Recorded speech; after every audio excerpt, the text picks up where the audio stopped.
नमस्कार।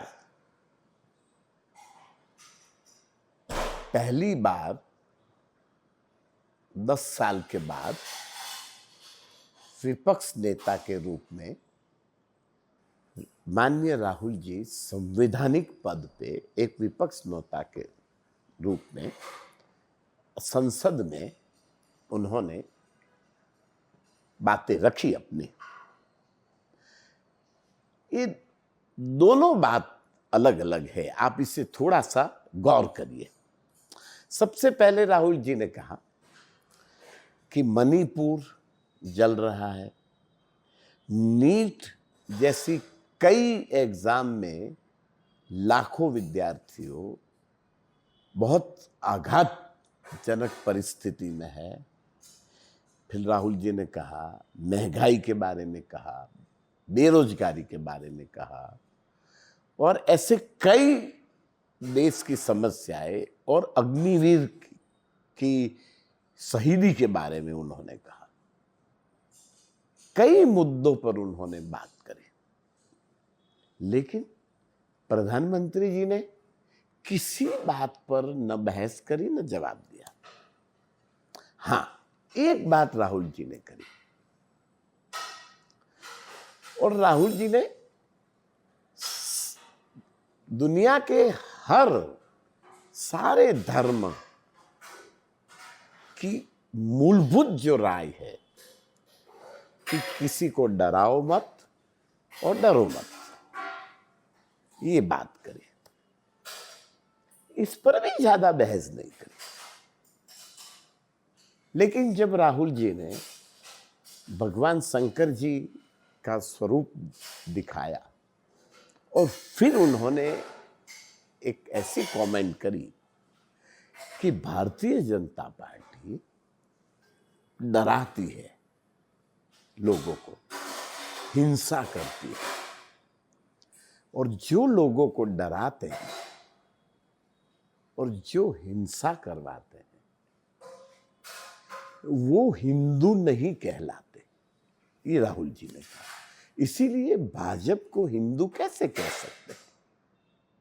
तो केवल इस बात का ऐसा उल्टा स्वरूप माननीय मोदी जी ने ले लिया। दूसरी सारी बातें तो एक तरफ रही, सारे धर्म के मूलभूत बात हो या पूरी समस्याओं की बात हो, नीट से लेके अग्निवीर से लेके कितनी समस्याएं खड़ी राहुल जी ने बताई, मणिपुर से लेके सब समस्याओं, महंगाई हो, बेरोजगारी हो, कोई बात नहीं, केवल एक पर बात, वो भी ऐसी बात कि मोदी जी ने कह दिया कि सब हिंदू का अपमान किया राहुल जी ने। तो किस तरह मूल हकीकत को अलग करके उल्टी बात करके झूठा आरोप लगाना और लोगों को भड़काना, ये स्टाइल जो मोदी जी ने दिखाई एक ही बात पे, ये तो कितनी घृणास्पद, आघातजनक और कितनी सरप्राइज और कितनी बेहूदी चीज है। मतलब इसको कैसे, किसे हम संगतता करें? इतनी भारी विसंगतता, ये तो कैसी सोच है और कैसा शब्द है। बाद में केवल राहुल जी ने इतना ही प्रत्युत्तर दिया कि दुनिया में अरब लोग, 100 करोड़ से ज्यादा लोग हिंदू हैं,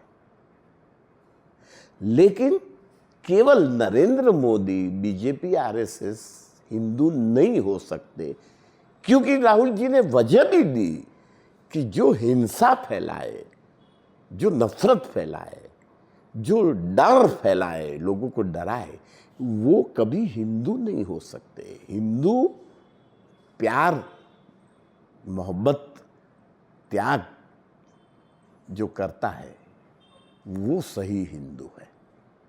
ये राहुल जी का कहने का तात्पर्य है। नरेंद्र मोदी जी पूरा हिंदू समाज नहीं है, बीजेपी पूरा हिंदू समाज नहीं है, आरएसएस पूरा हिंदू समाज नहीं है, ये ठेका नहीं है बीजेपी का।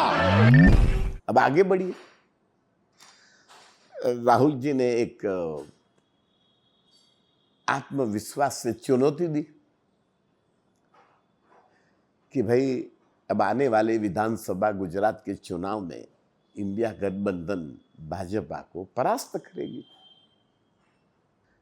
तो डराना और हिंसा करना, इस बात को भाजपा के गुजरात के अंधभक्तों ने, मोदी जी के अंधभक्तों ने शायद मोदी जी के इशारों पर कांग्रेस ऑफिस पर तोड़फोड़ कर दी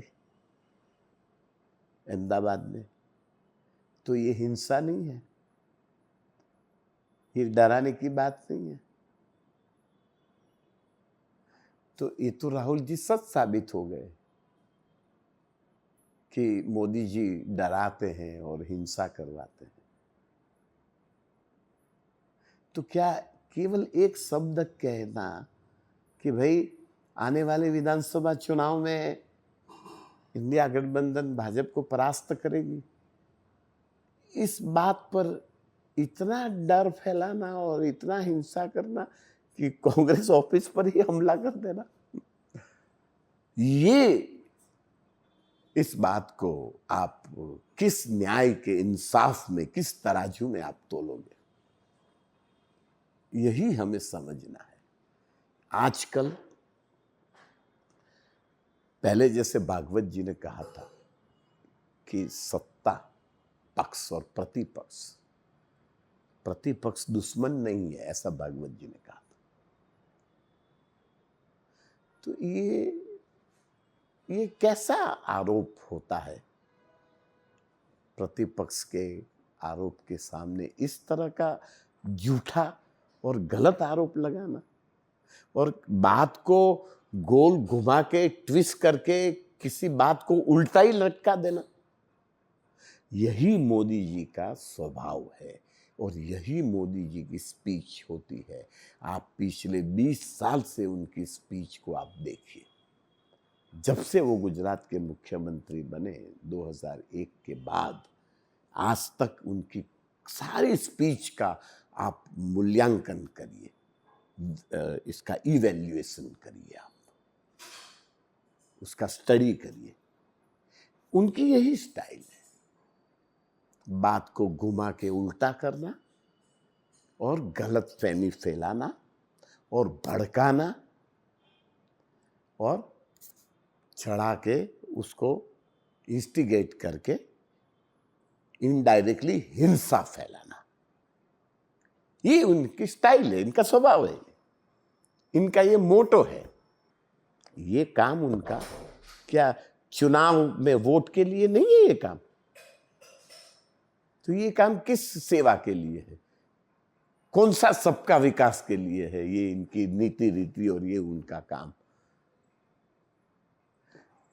आप लोगों को मेरी प्रार्थना है कि आप इन मुद्दे को, इन बातों को, राहुल जी की और मोदी जी की बात को गौर करके आप जज बनिए, आप जज बन के न्याय कीजिए और इंसाफ कीजिए। धन्यवाद।